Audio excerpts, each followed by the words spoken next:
months, Brad, Kyle, and Trent hovered just on the edge, poking, mocking, laughing. Amina Taylor became their target. They didn't care that she was newly in a wheelchair, or that she was a black girl trying to adapt to a life she never chose. They saw vulnerability and made it a sport, in the hallways, between classes, when no one was watching, or worse, when everyone was and chose silence. They crossed the line more than once, but one day they shattered it. What they didn't realize, someone had been watching. Zariah Taylor, Amina's older sister, a quiet senior, an MMA fighter, and someone who didn't tolerate cruelty, especially not when it came for her family. What happened next couldn't be hidden, and it definitely couldn't be laughed off. They thought they could keep doing what they were doing, but Zariah made sure they learned what pain really felt like, the kind that doesn't leave a mark you can see, but changes everything. Before we go on, tell us in the comments where you're watching from, and don't forget to subscribe. Tomorrow's story might just make you rethink everything. Back to Amina. The hallways felt endless now. She used to move through them like everyone else. Fast, confident, music in her ears, thoughts already on home. But that girl was gone. Now she rolled slowly, carefully, in a chair that creaked just slightly with every turn. The kind of chair she still didn't quite trust, even though it was all she had. People didn't see her anymore. They saw the chair. Or worse, they looked right past it. Conversation stopped when she rolled by. Eyes dropped, and no one said it out loud, but Amina felt it. She didn't belong. Not like before. She was a pause in someone else's routine, an interruption. Except to Zariah.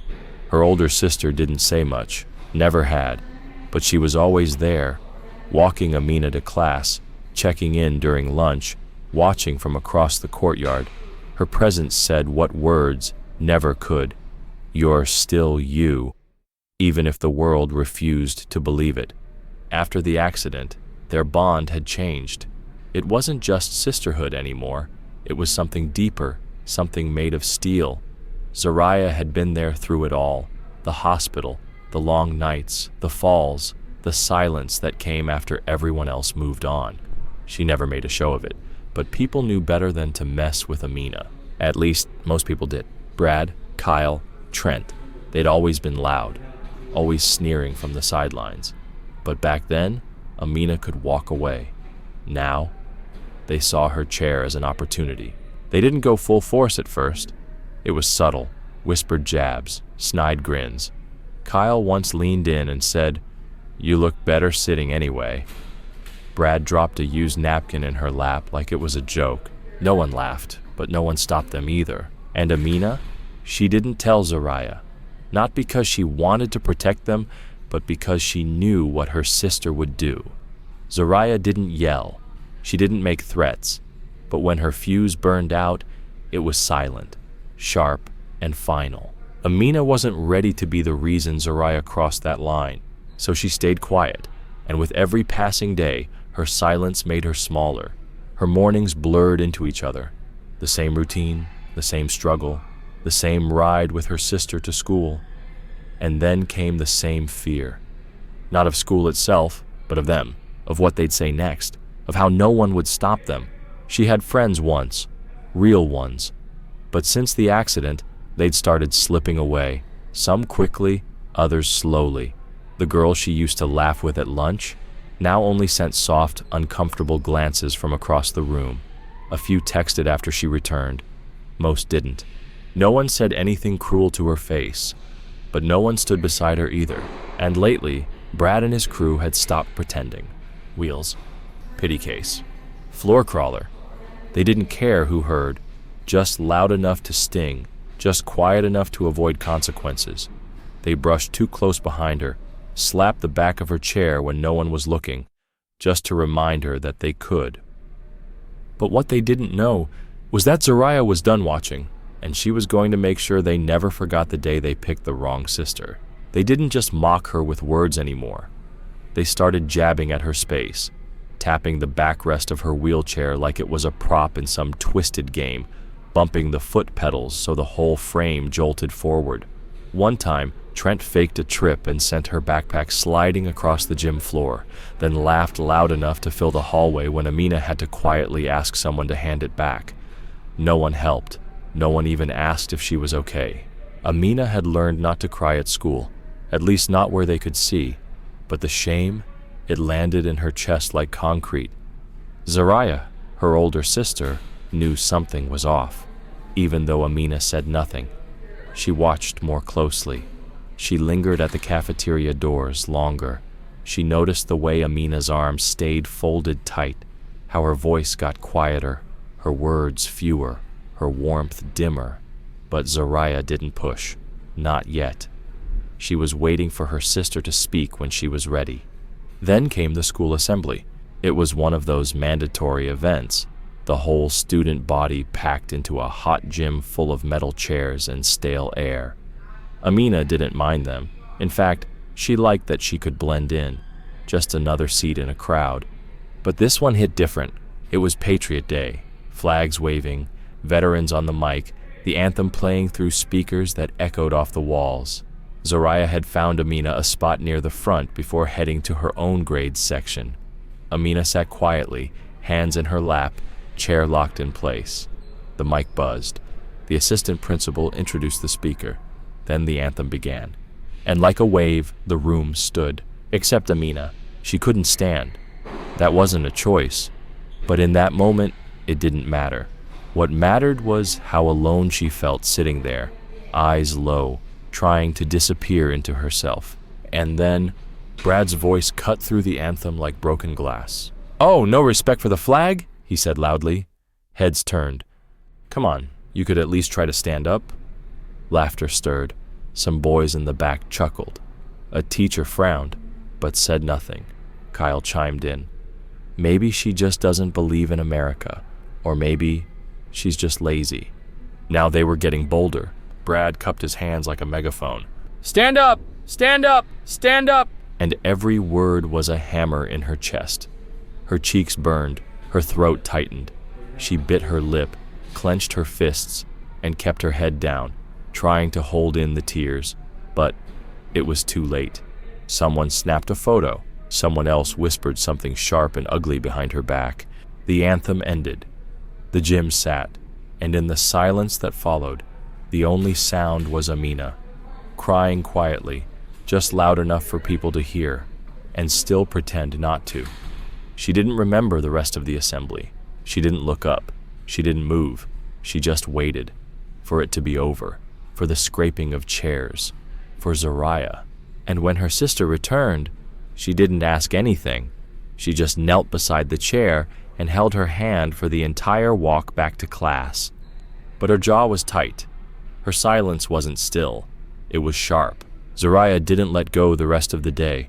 Not in the hallway, not outside the classroom, not even when she dropped Amina off for last period, standing at the door with her arms crossed, eyes scanning faces like she was memorizing targets. When the final bell rang, Zaraya wheeled Amina to the car herself.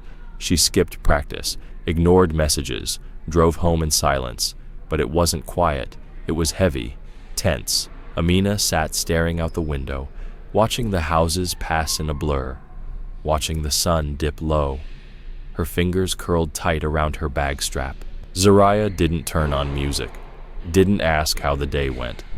One hand on the wheel, the other tapping slowly against her thigh. When they pulled into the driveway, Zaraya didn't go inside. She got the ramp from the trunk, unfolded it like a ritual, and waited. Amina rolled down slowly. Quiet. She tried to move toward the steps, but Zaraya stepped in her path. "Who was it?" she asked. Her voice was calm, too calm, the kind of calm that happens right before thunder. Amina didn't answer, didn't look up. Zaraya knelt down, blocking the wheels. "You're crying in front of an entire gym and you expect me not to ask?" "It was nothing," Amina said, her voice barely more than air. Zaraya didn't blink. "Don't do that." I said, "It's fine." But even Amina didn't believe her own words. Zaraya leaned in closer. "You think I didn't see your face after that anthem? You think I didn't hear them?" Amina flinched. "It doesn't matter," she whispered. "Yes," Zariah said quietly, her jaw set. It does. It matters, Zariah said quietly. If you're walking around carrying this alone while they get to laugh like nothing ever happened. Amina looked away. Her fingers were trembling now. You can't fix everything. I know, Zariah replied, steady but serious.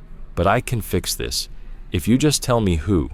No, Amina snapped, sharper than she meant to, because if I tell you, you'll lose it. You'll go too far, and then I'll be alone. The words hung between them, raw and small. She hated how vulnerable they sounded, but they were real. What terrified her more than the boys laughing behind her back was the thought of facing them without Zariah there. Without her sister, there was no shield, no buffer, just her and the silence and the chair. Zariah didn't answer right away. She stood slowly, arms folding across her chest, jaw tight, but the frustration on her face wasn't aimed at Amina. It was pointed somewhere else, somewhere she couldn't reach yet, but was determined to.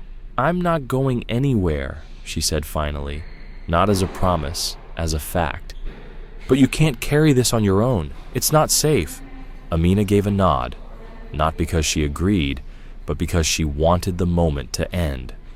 Zariah stepped aside, letting her sister roll past.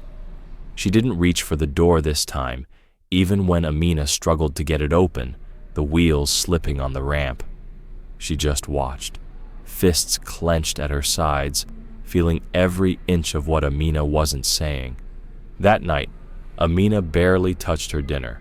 She picked at her plate, quiet and withdrawn. Zariah didn't press, but she didn't sleep much either.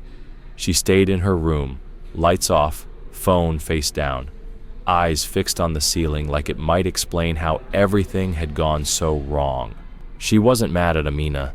She was furious at what the world had done to her, how people had turned cold the second her sister stopped walking, how cruelty found little cracks to slip through and hide in, just out of reach.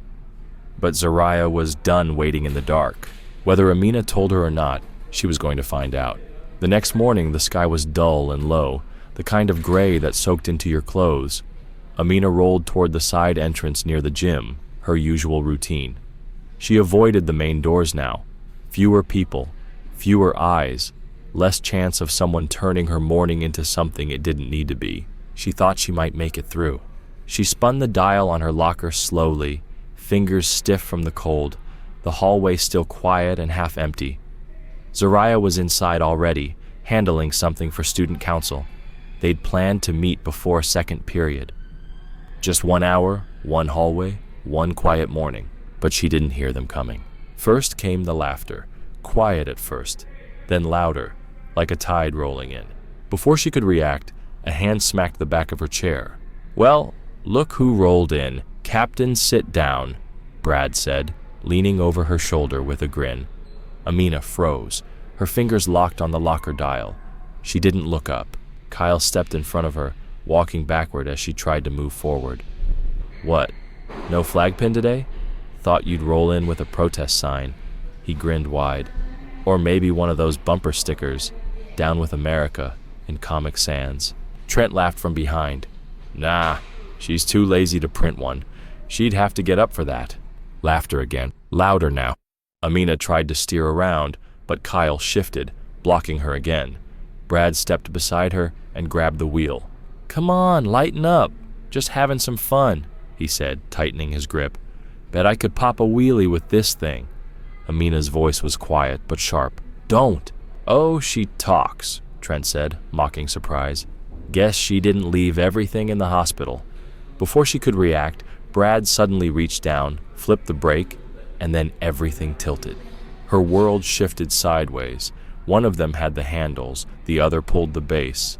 Her body slid, unbalanced, her grip on the armrests faltering. She couldn't stop them. Not like this. Then Kyle did it. He yanked the wheelchair completely out from under her. Her legs gave out instantly, limp, unresponsive. Her body hit the floor hard, her palms scraping across the tile as she tried to break the fall. The sound wasn't loud, but it rang through her ribs like thunder. Her breath caught. Her face flushed. Pain and shame collided in her chest like a flash fire. The boys laughed louder now, no longer teasing, but performing.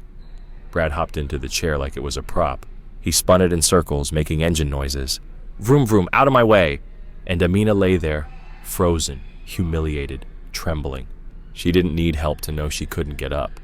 But help was coming, and this time Zariah wasn't asking questions. Leaning against the lockers, Kyle had his phone out, filming like it was entertainment. Yo, this is gold, he grinned. Then, turning to Amina, he added, You want your seat back? Say please. Amina looked up. Her arms were trembling beneath her. Her knees were useless on the cold tile.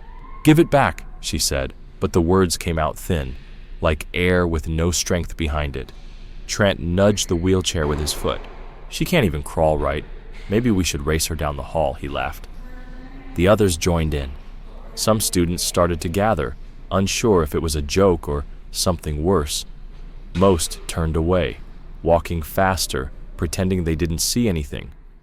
Amina's heart pounded, her vision blurred. She wanted to scream, to stand, to fight back, but she couldn't do any of it. She wasn't fast, she wasn't strong, and in that moment, lying there with her elbows burning and her chest twisting with panic, she didn't even feel real. She was just something for them to point at. Brad leaned back in the chair, spinning it lazily. I gotta say, he laughed, being you is kind of fun. And then everything stopped. Not because they were done, but because someone else had arrived. The sound of footsteps echoed down the hall, not running, but cutting through the noise with precision. Steady, focused. Students stepped back without thinking. Their laughter died instantly. Brad turned toward the sound, the chair squeaking to a halt. There she was, Zariah. She didn't need to rush. She walked like gravity didn't touch her, like every step was a decision. Her eyes locked on Amina first, then on the spinning chair, and finally on the three boys. She didn't speak. She didn't need to. Her face was unreadable, but her eyes said everything. For the first time that morning, Amina exhaled. Zariah didn't break stride. Each step echoed like a warning. The hallway had gone silent, sharper now, as if even the air had stopped to listen. Every student watching from the corners of the corridor leaned in, not out of curiosity, but out of awe. Amina was still on the ground, struggling to push herself up. Her chair now a toy beneath Brad, who sat grinning like this was still his moment. Kyle had his phone raised, but wasn't recording anymore, just holding it awkwardly. Trent leaned back against the lockers, smirk cracking at the edges. Zariah didn't look confused. She didn't look angry. She looked calm. Too calm. Brad gave a weak chuckle as she stepped up. Hey, relax, he muttered, trying to stand. It's just a joke. We were... Zariah didn't blink. Get out of her chair. Brad hesitated, still forcing a grin. We didn't hurt her or anything. We were just messing around. I said, Zariah repeated, voice low and sharp, get out of her chair. Kyle stepped in, trying to speak over the tension. Hey, nobody even touched her. We didn't mean anything by it. Zariah glanced at him, her voice now cold steel. You dropped her on the floor, and you laughed. Trent scoffed. She can't feel it anyway, right? That was it. Zariah moved before anyone could register it. Her hand shot forward, grabbing Brad by the front of his jacket and yanking him out of the wheelchair so fast he barely had time to react. He stumbled, and before he could get his balance, bam, she slammed him into the lockers so hard the hallway echoed with the metallic crash. He gasped for air, but she didn't let go. Her knee came up, fast, into his stomach. Once, hard, he doubled over, wheezing, and she let him drop. Kyle lunged toward her, shouting, but she turned in one motion, caught his wrist mid-swing, and twisted it behind his back. He screamed. You touch her again, she said through gritted teeth, and I'll break something you feel. Kyle swung wildly with his free hand. She ducked, swept his legs out from under him, and sent him crashing to the ground, head snapping back against the tile with a sickening thud. He groaned, holding his shoulder, but Zariah was already turning. Trent charged from the side, yelling, trying to grab her. She sidestepped, his momentum sending them both into a row of lockers with a thunderous boom. He grabbed her hoodie, trying to pin her. "You think you're tough?" he barked. "You think you can just—" She drove her elbow into his ribs. Once. Then again. His grip faltered. Zariah spun, grabbed his shirt, and threw him across the hallway. He hit the floor hard, skidding before slamming into the bottom of a trophy case. The glass cracked. A framed cheerleader photo rattled loose. Now the crowd was wide, but no one stepped in. No teachers had arrived. Phones were out, not to stop the fight, but to record every second of it. Because it wasn't just a fight anymore, it was a reckoning. One that had been building for days, weeks, maybe longer. Zariah stood in the center of the hallway, chest rising and falling, fists still clenched. She wasn't just defending her sister. She was reminding everyone what happens when silence goes too far, and kindness is mistaken for weakness. Zariah stood still, her fists clenched as her eyes swept over the wreckage. Kyle lay curled on the floor, clutching his wrist, breath short and broken. Trent groaned near a shattered frame of glass. Brad, still crawling toward a backpack, spat curses between ragged gasps. "You're gonna regret this," he snarled, trying to find his voice again. "You think just 'cause you can throw a punch?" Zariah stepped forward, calm as ever. "I'm not throwing punches," she said flatly. "I'm delivering consequences." Brad lunged at her from the floor in a desperate tackle, but she sidestepped like it was nothing, catching his arm in midair, twisting him mid-motion. He landed hard on his side with a shout of pain. She didn't stop. Zariah grabbed the back of his jacket and dragged him across the hallway like he weighed nothing, slamming him back into the lockers. "This," she said, kicking his ribs, "is for pushing her." Another kick. "This is for laughing." And another.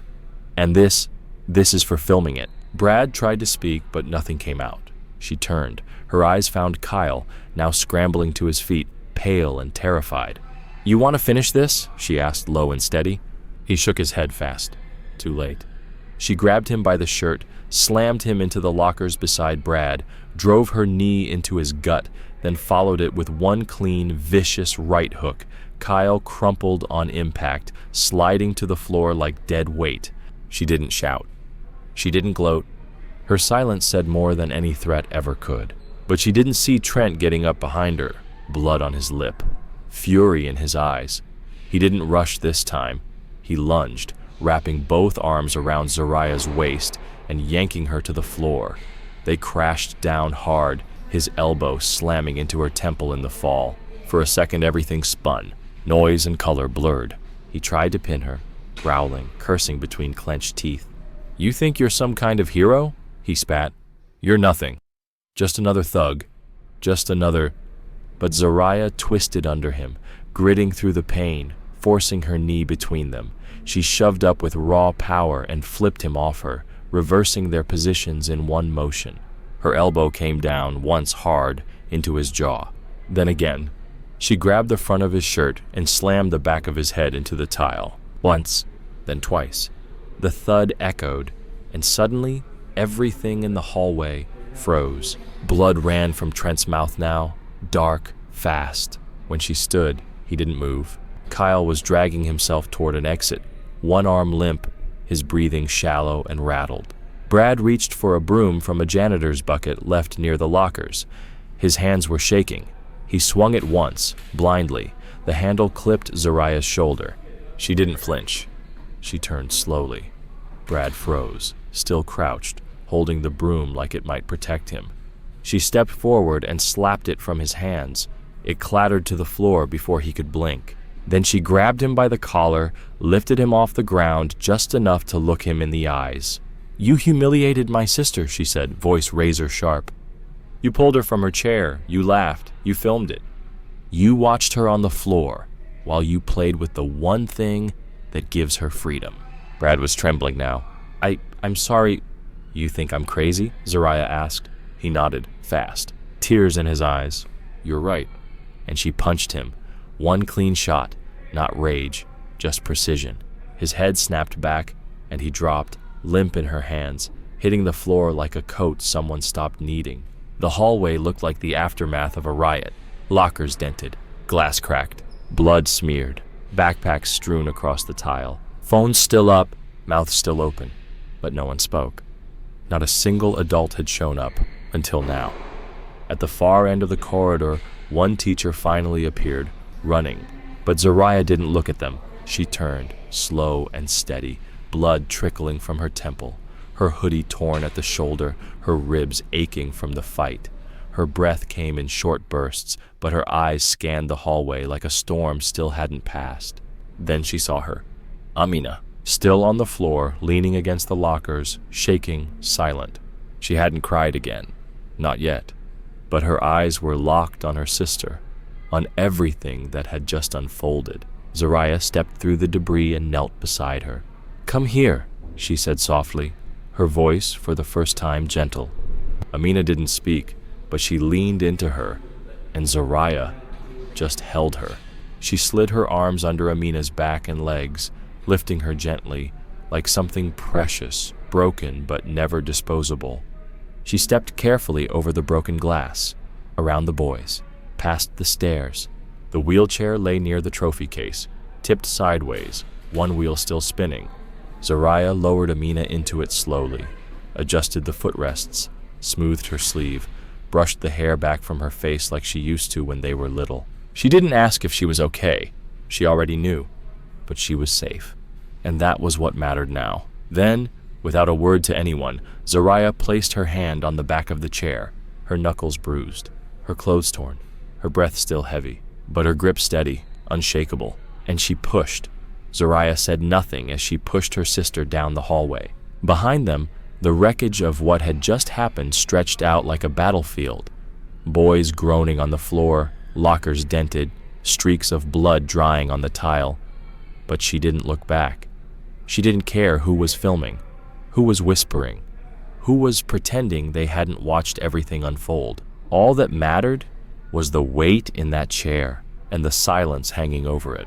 Amina hadn't spoken a word since the last blow landed. Her hands were clenched in her lap, knuckles bone white, her eyes unfocused, her shoulders shaking, not from cold, but from the adrenaline draining out of her body. Zariah could feel it. Her sister was unraveling, so she slowed. Near the end of the hall, she crouched beside her, even though every bruise and pulled muscle screamed for her to stop. She rested a hand gently on Amina's wrist. "Hey," she whispered, "it's over, I'm here." And just like that, the wall cracked. Amina's shoulders jerked once. A sharp breath escaped from her lips like something breaking wide open. She tried to hold it in, but the tears came too fast, too hot, too full. She leaned into Zariah, face buried against her sister's torn hoodie, clutching it like it was the only thing holding her together. Zariah didn't flinch. She just held her, the way she had in the hospital room the night Amina woke up and realized her legs wouldn't move, the way she had outside the bathroom when a teacher barked at her for being late, not noticing she'd been struggling to open the stall. She held her like she was protecting something the world kept trying to break. The tears soaked through Zariah's sleeve. Amina's sobs weren't loud, but they were deep, raw, the sound of someone who had been strong for too long. "I tried," Amina whispered between sobs. "I really tried to ignore it. I thought if I just waited, it would stop." Zariah didn't say, "I know." She didn't say, "It's okay." She just held her tighter, her chin resting on top of Amina's head, one hand slowly moving in soft circles across her back. "You don't have to wait anymore," she said gently. "They won't touch you again." Amina sobbed harder. Zariah didn't move. She stayed there, bruised, bleeding, calm now, because the only thing that mattered was the girl in her arms. Then came the footsteps, steady, intentional, more than one pair. Zariah turned her head just enough to see two campus security officers walking toward them from the main hallway. One carried a radio.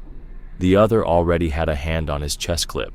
They stopped a few feet away, giving the sisters space, but their posture made it clear this wasn't a conversation.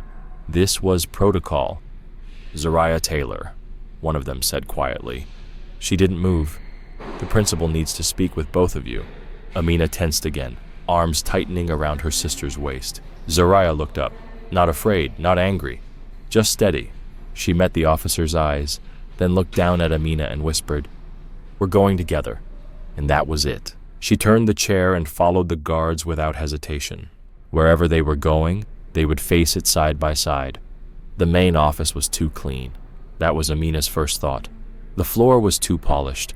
The posters on the walls, school pride, zero tolerance, safety first, felt like jokes now. Nothing on those walls had protected her. Not from what happened minutes ago. Not from what had been happening for weeks. Inside, the silence wasn't softer. It was colder, like the whole room had already decided what it thought of them before they even walked in. Zoraya didn't say a word. Her breathing had slowed, but her hands still twitched, her body not yet finished with the storm it had just released. They were led past desks, past glances, to a frosted glass door at the back. 2 knocks. Then it opened. "Come in." Zoraya pushed Amina inside. Principal Langston sat behind the desk.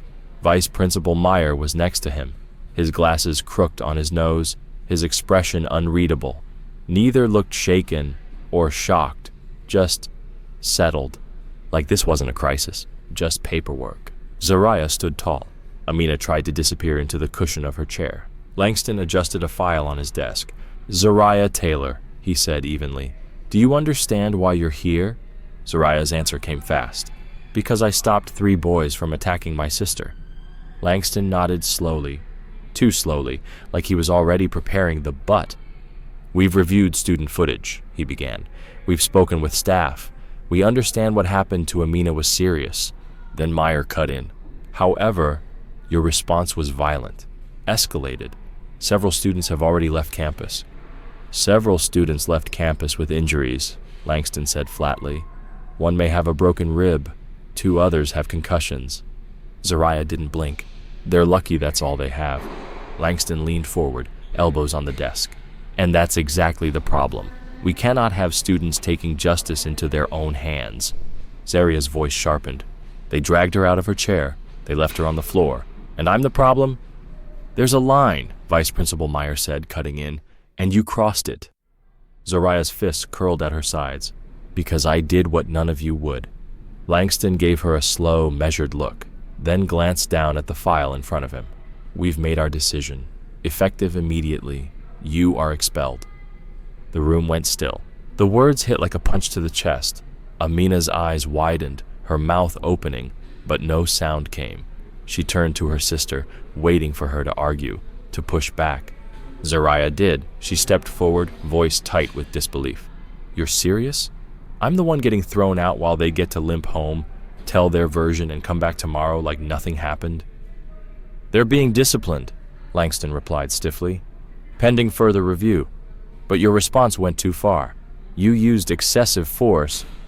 "Because you never lifted a finger to stop them," Zoraya snapped. "You ignored the warnings. You ignored her. So I stopped waiting." "This isn't about your sister anymore," Meyer said, his voice rising. "This is about you." Zoraya laughed bitterly. "Number, it's always been about her. You just don't want to admit how fast you looked away." Langston stood. "You'll leave school grounds immediately. Your parents have been notified. Security will escort you out." Amina finally found her voice. "Number, wait." Zoraya turned to her. For a moment, the fire in her face softened, replaced by something deeper, something hollow. "I'll be fine," she said gently, crouching to meet Amina's eyes. "But you need to keep your head up now." "I don't want you to go," Amina whispered, her chest tight. Zoraya's voice cracked just slightly. "I know, but they're scared of strength. That's why they're doing this. You make sure they stay scared of yours." A security officer stepped into the room. "It's time." Zoraya stood slowly. She glanced once more at the 2 men behind the desk, both already back to their paperwork, like none of this needed further thought.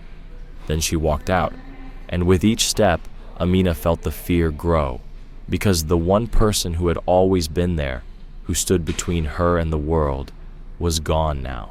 The school hadn't changed. Only the hallway had. The house was silent when they got home, too silent. No TV humming in the background, no sounds from the kitchen, no footsteps upstairs, just the soft tick of the hallway clock. Zariah helped Amina up the ramp and through the door, careful not to bump the chair too hard. Neither of them said much. Zariah rolled her sister into the center of the living room and crouched in front of her. Her arms rested gently on Amina's knees, eyes scanning her face for something, anything, that still felt steady. Amina looked away. Zariah followed her gaze. They sat there for a while, not speaking. Sunlight spilled across the carpet, dust drifting lazily in the beams. Somewhere outside, a dog barked. A car door slammed. The world moved on. Inside, everything felt like it had stopped. Finally, Zariah spoke. Her voice low, not tired, just real. "I'm sorry." Amina blinked. "What?" "I told you I'd protect you," Zariah said, her head bowed.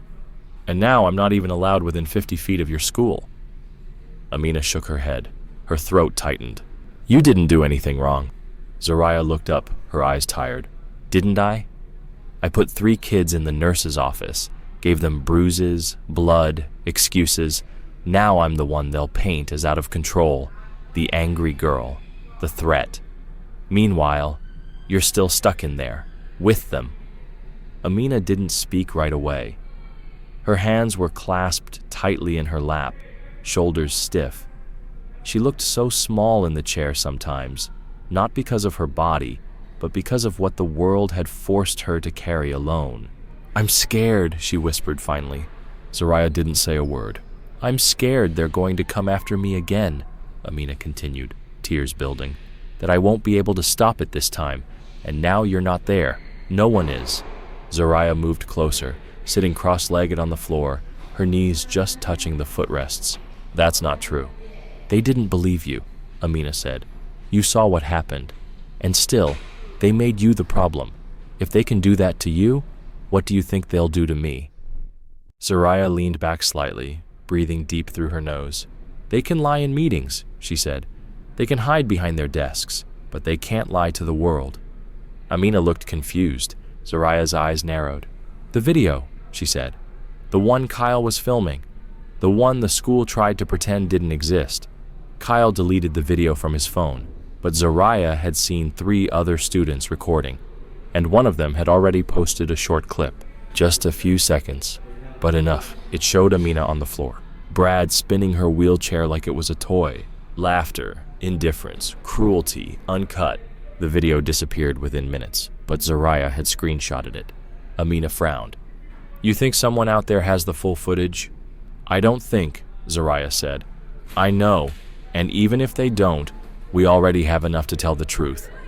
Amina hesitated. "And do what? Show it to Langston?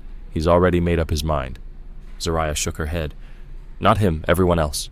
She stood, crossed the room, and pulled her phone from her bag, then placed it gently in Amina's lap. "You're going to post it." Amina stared at the screen. "Me? They expect you to stay quiet," Zariah said. "They expect you to cry in a corner, maybe get a weak apology and a few extra cameras in the hallway for a week. But if you post it, if people see your face, hear your voice, they can't ignore it. Not this time." Amina's fingers tightened around the phone. Her voice trembled. "What if it makes things worse?" Zariah crouched again, locking eyes with her. "Then we fight harder." She opened her own phone, scrolling through a folder, screenshots, logs, student names, anonymous messages, quiet evidence, silent fury.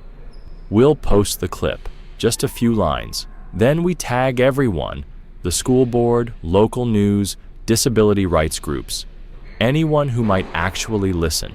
Once they see it, the questions will come, and Langston won't have a script for those." Amina blinked back tears, but this time her voice didn't shake. "And then what?" Zariah placed her hand gently over hers. "Then we make sure the world hears what they tried to bury." And for the first time all day, Amina nodded, no hesitation.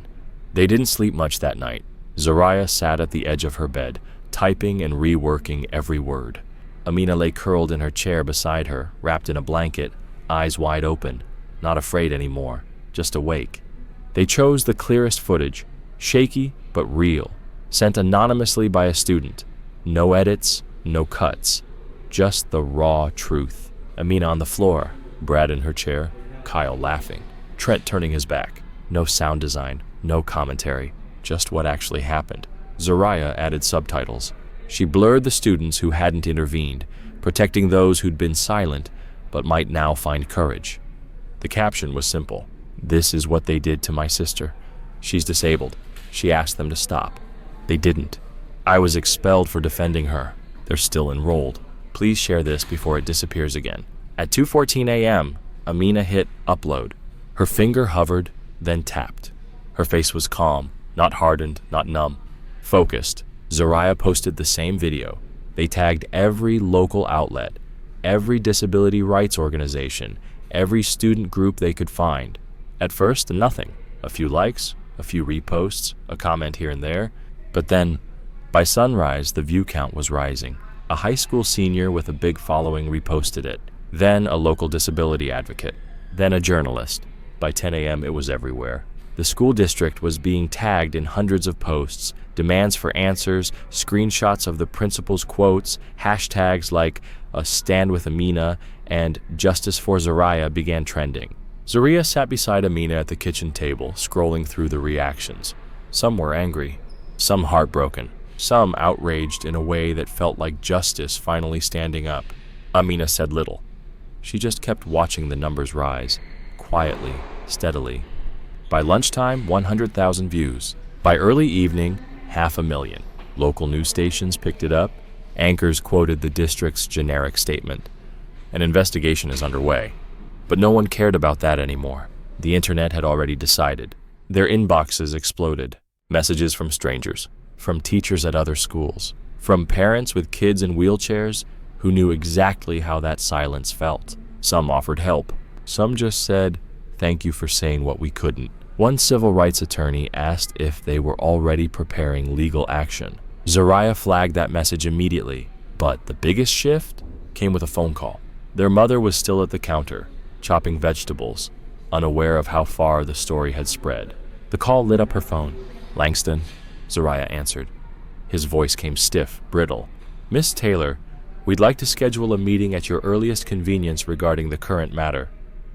Zariah let the silence sit, then finally said, "We'll be in touch, but next time, send an email. My sister doesn't need to hear your voice." And she hung up before he could reply. Later that night, Amina sat in front of the screen as the video crossed 500,000 views. She hovered her hand above the comments, words people had written about her. Brave, strong, resilient. She didn't feel like any of those things. But maybe, just maybe, she was starting to. She didn't feel brave. She didn't feel strong. But for the first time inside those school walls, Amina felt seen. Across the table, Zariah leaned back in her chair, arms folded behind her head, quietly watching the numbers rise. The fight wasn't over, not even close. But for once, it wasn't them answering to the school. It was the bullies and the people who protected them. By morning, the district couldn't pretend anymore. Emails flooded inboxes. Voicemail boxes maxed out before noon. News vans parked across the street from the school, their antennas rising like metal spines above the cars. Cameras rolled. Reporters waited, hoping to catch students with something to say. Staff tried to control the damage. Teachers were told not to bring up the video. Students were ushered inside faster than usual, but the silence had already cracked. Everyone had seen it. Everyone had an opinion. And no one believed the school anymore. In classrooms, students whispered behind open textbooks. Phones buzzed under desks. Social media was flooded. Reposts, comments, breakdowns of every second of the footage. Some students spoke quietly about how they'd seen things before, how Brad, Kyle, and Trent always acted untouchable. A few even admitted they'd laughed at the time, but they weren't laughing now. By mid-morning, another video surfaced. A different angle. This one captured what came before the assault. Amina trying to wheel away. Brad stepping in front of her. The way he leaned in and quietly unlocked her brakes. No one could call it bullying anymore. It looked like what it was. Assault. That afternoon, Zariah and Amina were called into a district-level meeting. This time, it wasn't just Langston and Meyer behind a desk. It was a panel. A rep from the superintendent's office, a legal advisor, a school board liaison, and one silent woman from Equity and Inclusion who didn't speak a word but took notes nonstop. pen never leaving the page. They sat in a clean, windowless room, lined with framed photos of smiling students from another time. The contrast was sharp. Langston was there, but he didn't lead the conversation. Zariah did. She came prepared, with logs, screenshots, names, dates, incidents they had ignored, comments they had brushed off, teacher quotes, quiet evidence now laid out like truth carved in steel. Her voice didn't shake. Her posture never folded. And next to her, Amina sat still, silent, but watching every face like she could see right through the words they hadn't said yet. "You expelled me for defending my sister," Zariah said calmly. "And you let them come back the next day, the same boys who dragged her out of her chair. You didn't review footage. You didn't talk to her. You punished the one person who made you look bad." One board member shifted uncomfortably. "We acknowledge that mistakes were made. The district is conducting a full—" "You're not reviewing anything," Zariah interrupted, her voice rising. "You're reacting. Because you got caught. Because the world saw what you refused to." Silence filled the room, heavy and real. Then the legal advisor spoke. "We've reviewed the footage, statements, and supporting materials. Based on the full scope of the incident, the district is issuing a formal apology to both Zariah and Amina Taylor. Zariah's expulsion will be rescinded immediately. Disciplinary action against the other students is being reevaluated." Zariah leaned back, folding her hands slowly. "Reevaluated isn't enough." Another board member cleared her throat. "Formal expulsion hearings are being opened for all 3 students involved." "And the staff who ignored the complaints?" Zariah asked. "We've launched an internal review," the legal advisor said, "and we're revisiting our training on disability inclusion and intervention protocols." It wasn't everything, not yet, but for the first time, someone in the room was calling it what it was. Amina didn't speak, but as the meeting ended and people began to rise from their chairs, the silent woman from Equity and Inclusion leaned toward her and said, "They only move this fast when they're afraid." Amina smiled, just a little, but it was real. Outside, reporters waited. Microphones lifted, cameras aimed, voices called out names. Zariah didn't flinch. She stepped forward, chin high, Amina by her side, and she spoke, not with anger, not with apology, with truth. When the story aired that night, on every local channel, in news feeds, comment sections, community forums, the message was clear. They weren't just fighting, they were winning. But wins don't come without backlash. By week's end, after the apology and reversal of Zariah's expulsion, the tone began to shift. Talk radio hosts reframed the narrative. Callers questioned whether it was appropriate for a student to respond with force. Online threads debated who went too far. It was quieter than before, but more dangerous, more familiar. Not outrage, doubt. Not support, control. They couldn't deny the truth, so they started trying to reshape it. But Amina had already seen what happened when she stayed quiet. And this time, she wasn't going back. The tone had shifted. The public anger hadn't vanished. It had simply changed shape. Now it wore suits, spoke in controlled tones, laced every sentence with concern instead of blame.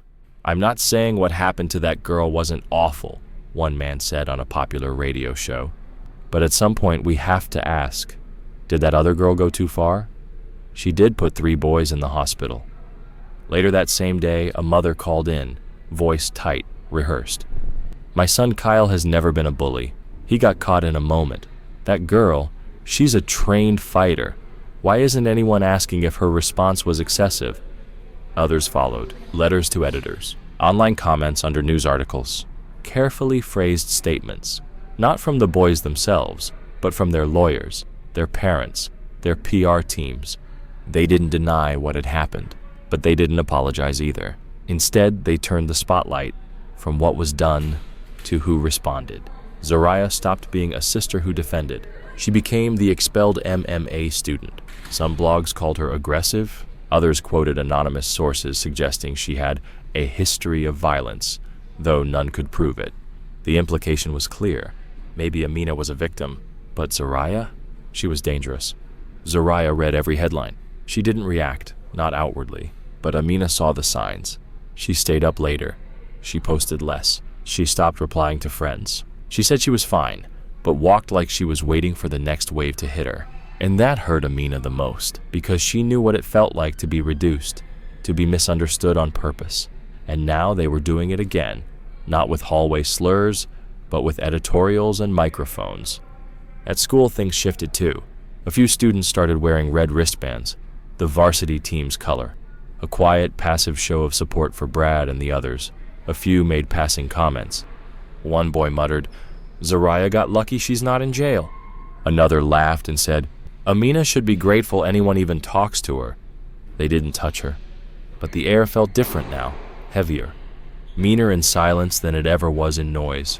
The principal sent out a school-wide memo, a reminder to show compassion, to avoid taking sides in what he called a sensitive and polarizing situation.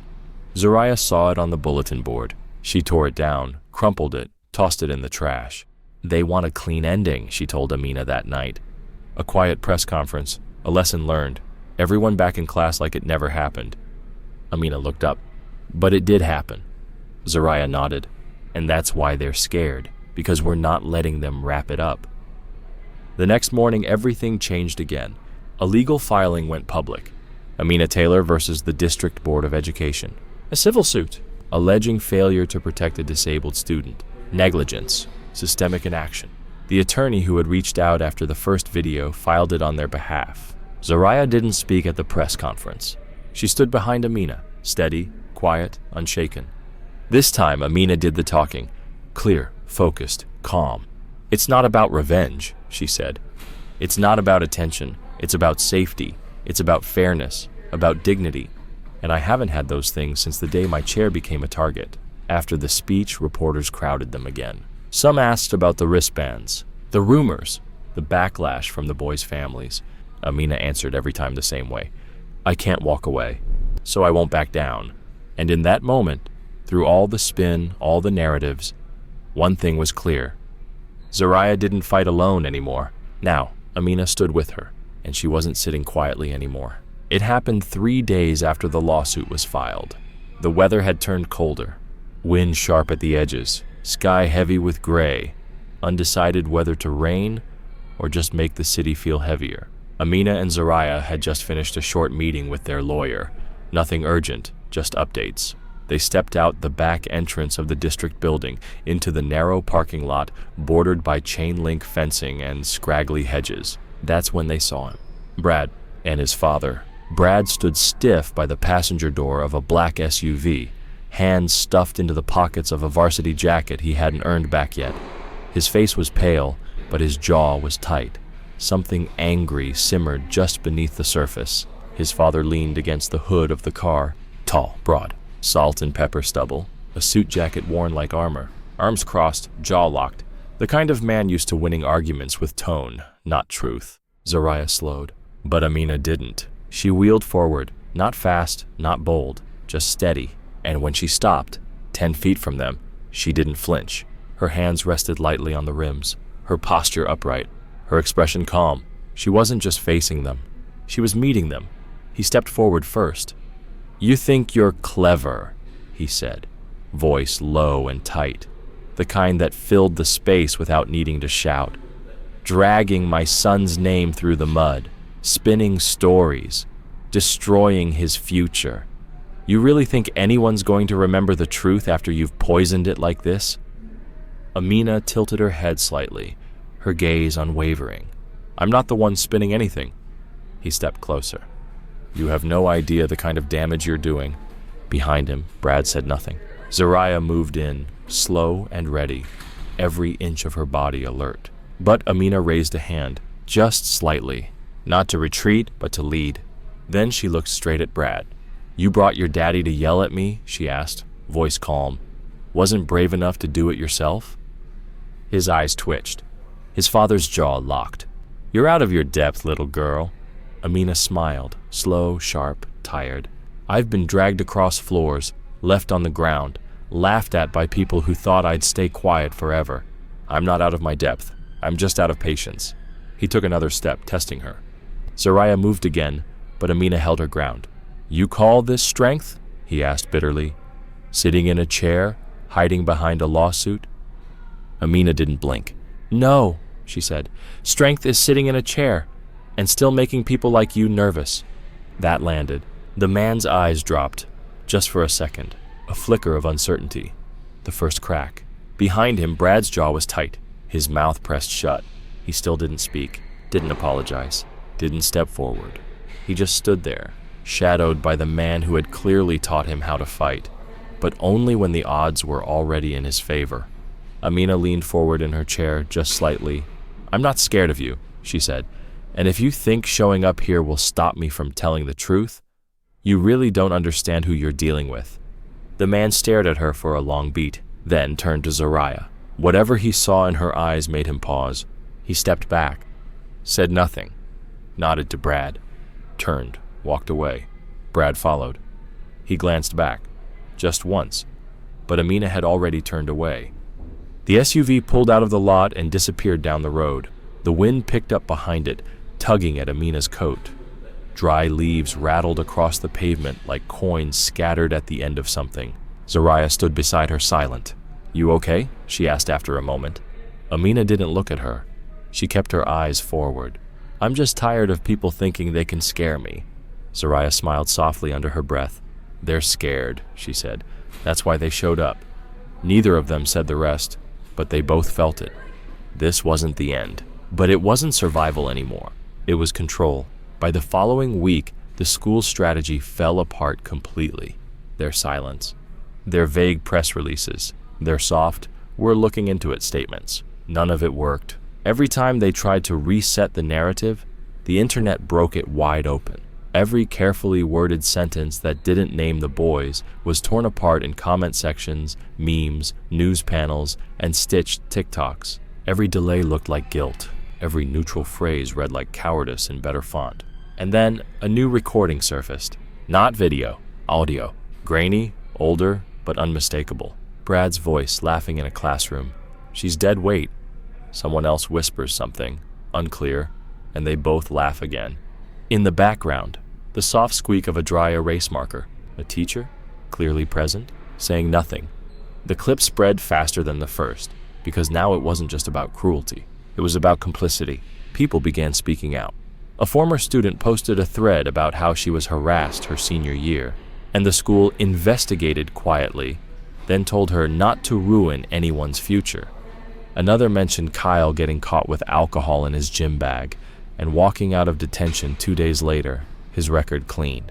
One boy said Trent broke his glasses in the locker room freshman year, and the coach told him not to report it unless he wanted to stir the pot. It wasn't just a moment anymore. It was a pattern, and it was unraveling. Then the call came. Zariah and Amina's attorney, who had handled the case from the beginning, received an unexpected offer. A settlement, no admission of wrongdoing, but a large number, very large, enough to make everything disappear, at least publicly. But Zariah and Amina weren't interested in disappearing. Their attorney declined, and then went public with the offer. The news hit like a match dropped into dry grass. A settlement offer made quietly, without accountability. That same night, a televised debate aired between two legal analysts. One of them read a portion of the offer aloud on air. The backlash was immediate. Parents from the school began demanding resignations. A petition calling for Vice Principal Meyer's removal reached 25,000 signatures over a single weekend. Disability rights organizations began planning a rally outside the school district headquarters. Reporters now waited outside campus gates every day, mics in hand, cameras rolling, questions ready. And in the middle of the noise, Amina stayed steady. She went to class. She answered questions when asked. She gave a short interview to a national podcast. She responded to a town hall question without flinching. She didn't yell. She didn't cry. She didn't retreat. She showed up. Zariah, reinstated but choosing not to return to the school, stayed behind the scenes, organizing interviews, issuing statements, coordinating with advocacy groups. What had started as defense was now momentum, and Amina had become something bigger, a voice at the center of a movement stretching far beyond their city. For every polished statement the boys' families pushed through their lawyers, Zariah made sure the truth had a louder, clearer echo.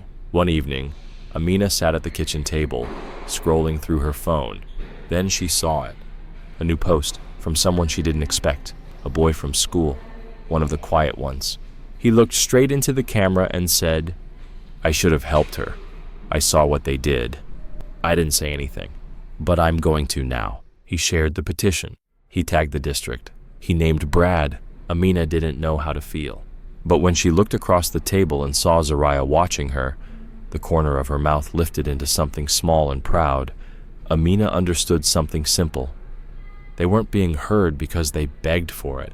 They were being heard because they didn't stop speaking. And now, the truth had taken on a life of its own. This wasn't just about what had happened. It was about what came next. The change started slow. Then it happened all at once. Formal hearing notices went out to the families of Brad, Kyle, and Trent. The board voted, unanimously, to proceed with expulsion. The announcement came quietly, in a Friday afternoon press release meant to bury headlines. It didn't work. Within hours, local and regional media exploded. School moves to expel students involved in disability harassment case. Photos from last year's sports banquet began circulating. In some, the boys looked smug, trophies in hand. In others, young, almost harmless. But the captions had changed. And this time, the public didn't flinch. Their families pushed back, of course, carefully worded interviews, statements about due process and forgiveness. But the community had already shifted. Coaches distanced themselves. Alumni stopped defending them. Even teachers who had once been silent started quietly saying the Taylors had done the right thing. For the first time since the hallway, Amina could breathe inside those walls. The whispers hadn't disappeared, not completely. Some students still stared too long. Some spoke too carefully, like the truth might still be radioactive. But the fear? It had moved. It wasn't lodged in her chest anymore. It lived in theirs now. Brad stopped coming to school 2 days before his hearing. No one said why. No one had to. Kyle and Trent followed soon after. Their lockers were emptied before the morning bell. The principal issued another statement. "We remain committed to a safe learning environment. We take allegations seriously and will continue to uphold our policies." It sounded hollow now. Too late, too small. Zariah didn't even bother to respond. She had her eyes on what came next. The lawsuit was gaining momentum. National disability rights organizations began calling. Civil rights leaders reached out. A university invited the Taylor sisters to speak at a panel on equity in education. And one evening after dinner, their mother sat them both down at the kitchen table. Her voice was steady. Not worried, clear. "You've already changed things," she said, "and I'm proud of you both. But make sure you're still living your lives. Don't let this take everything." Zariah nodded, serious as always, but Amina just smiled. "Maybe it already did," she said, "but now we're the ones deciding what to do with it." That weekend, Amina returned to the gym, Zariah's gym. It had been a long time since she watched her sister train. Sharp, grounded, deliberate, like every movement was a decision, like every strike meant something. And as she watched from her chair, hands folded in her lap, eyes locked on Zariah moving across the mat, she realized something. They hadn't just survived what happened. They had reshaped it, rewritten it, taken something meant to silence them, and turned it into something no one could ignore. Zariah didn't train to impress. She trained to stay sharp, to stay steady. After the session, she handed Amina a small pair of gloves, soft, padded. "You don't have to hit hard," she said. "Just hit smart." Amina pulled them on. The weight didn't scare her anymore, because now she understood. Standing your ground doesn't always mean standing up. The rally happened on a cold Saturday. By the time the Taylor sisters arrived, the sidewalk outside the district building was already packed. Coats, scarves, gloves, and signs, so many signs. Protect disabled students. We stand with Amina. Accountability isn't optional. Parents, students, teachers, neighbors, activists, lawyers, strangers, not just showing up to support, showing up to demand. Near the steps, a makeshift podium stood under a banner. No more silence, no more excuses. Zariah stepped up first, her voice calm, grounded. She didn't shout. She didn't need to. She spoke about what schools are supposed to be, spaces of trust. She talked about systems that only move when someone pushes, and the strength it takes to be the one doing the pushing. Then she stepped back, and Amina wheeled forward. She didn't look at the crowd first. She looked down, took a slow breath, then lifted her eyes and spoke. Not loud, not dramatic, just clear. "I didn't file a lawsuit for revenge," she said. "I filed it because I didn't want this to happen to the next girl in the chair, or the next boy, or anyone who gets laughed at and ignored until they finally break." She paused. "I filed it because no one should have to get hurt, get filmed, get dragged across the floor, and still wonder if they'll be believed." The crowd didn't cheer all at once. They absorbed her words, then let the applause rise slowly, like a tide, warm, real. And then she finished, "I'm not going anywhere until the people who failed me are the ones who finally have to answer for it." That same night, her words were quoted on national news. Within days, the story went national. Talk shows called, major media picked it up. Headlines read, "Student files landmark disability discrimination case. Sisters at Center of Civil Rights storm refuse to back down." Even the case filing, Taylor v. District Board of Education, was being passed around as a blueprint. The district panicked. They reached out again. Only this time, the offer was different. No vague language, no loopholes. It included a formal admission of wrongdoing, a published action plan for reform, financial compensation for Amina's care, and funding for a new disability equity program named after her. They agreed under one condition. Amina said, "I'll accept it if they sign it in public." They did.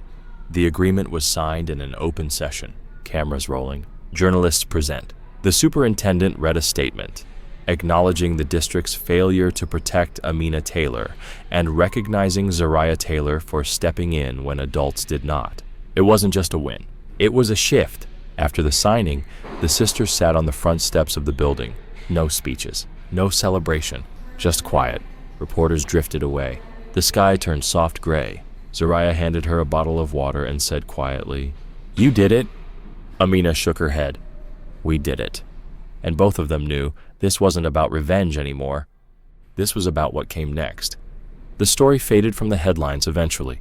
The world moved on, as it always does. But inside their school, something had changed. Amina wheeled down the same hallways, but the weight was different. Students who once looked past her now nodded. Some even stopped to ask about joining the advocacy group she was building. Teachers began listening, not out of pity but respect.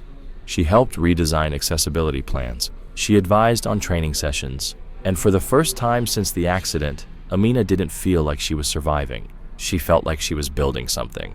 Zariah never left her side. Not at school, but everywhere else that mattered.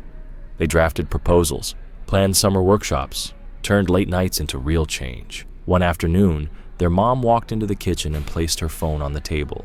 A headline filled the screen. 3 former students disqualified from college admissions after harassment review. Brad, Kyle, Trent. Scholarships revoked. Offers rescinded. Appeals rejected. Just the facts. No photos. No spin. Amina read the article, then looked up. "I thought it would feel different." Her mom asked, "Does it?" Amina thought for a moment. "I don't know. It doesn't feel like revenge. Just like the end of a chapter." Zariah nodded.